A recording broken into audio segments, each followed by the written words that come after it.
دیارە دەوڵەتی تورکیای فاشیست ئەمە یەکەم جار و ئەخر جاری نییە کە ڕۆژانە دێهاتەکانی کوردستان بردومانەکە خەڵکی سبیل ئاوارە کە ڕز و باغەست و تێنێ دار و درەختەکەی ئەبڕێتەوە و ئەی با بۆ خۆی وە چەندین ساڵە ڕژێمی تورکیای فاشی بەداخەوە دەستی گرتووە بەو ناوچانەیە کە ئامانج لەو هێرشانەیە لەو تۆپبارانەیە کە ئەوەیە بەتەنیا دەلالت لەوە نییە کە شەڕی گەلیلا بکە بەڵکو ئێوێ قوت و سامانی هەرێمی کوردستان بخاتە ژێر کۆنتترۆڵی خۆیەوە بەداخەوە بەهۆی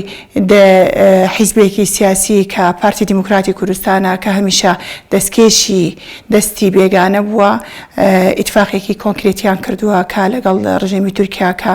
بێت ئەم ناوچانە داگیر بکات و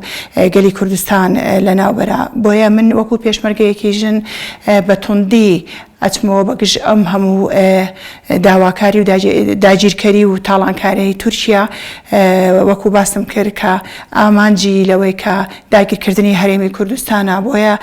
دووبارە من وەکو پێشمەرگەیەکی ژین ئامادە باشی خۆمتیایە کە وەکو پێشمەرگەیەک بجەنگم بەرامبەر بەو ڕژێمە فاشستە و دەستخۆشی خۆم لە تەواوی خوشک و براگەلیلاکانمانەکەم کە بە درێژایی چەند ڕۆژی ڕابردوو کە لە سەنگەرەکانی پێشەوەیاندا خۆنەویستانە و خۆبەختانە فیداکاریان کردووە لە بست بەبستی خاکەکەیان و شوێنەکەیان بۆیە لە کۆتاییاڵێم سڵاوی دڵی پڕهومێتی مەت پێشکەش ئەی پڵنگی هەردی وڵات ئەی هەواڵی پێشمەرگە من دەستخۆشی لە تەواوی ئەوژنە شۆڕژگەرانە کەم کە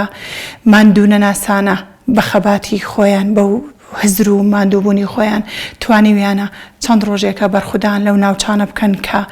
ڕژێمی تورکیای فاشست هجومی کردو بۆ ئەو ناوچانە کە ڕۆڵێکی بوێرانە و قارەمانانیان هەبووە کە داکۆکی کاری سەرسەختی ئەم شوێنانە بوون کە بە تایبەتی لە خەڵکی سبیلی ئەو ناوچانە بۆیە داوا لە هەموو خەڵکی هەرێمی کوردستان بە تایبەتی هێزە شۆڕژگێڕەکان کە پشتیوانی و پشتگیری خۆیان بۆ هێزە شۆڕژگێڕانە دووپاتکەنەوە بە تایبەتی پارتی کرێکارانی کوردستان کە ئەوانیش بەشێکن لە ئێمن و هیچ فەرقی نییە باکوور بێ باشوور بێ ڕۆژهەڵات بێ ڕۆژئاوا بێ هەمومان کوردین و لەسەری خاکوویەک نیشتیمان و یەک ئامانجمانەیە بۆیە دووبارە دەستیمان و نەبوونیانە گوشم و چاویان ماجەکەم هەمیشە پڵنگی هەردی وڵاتن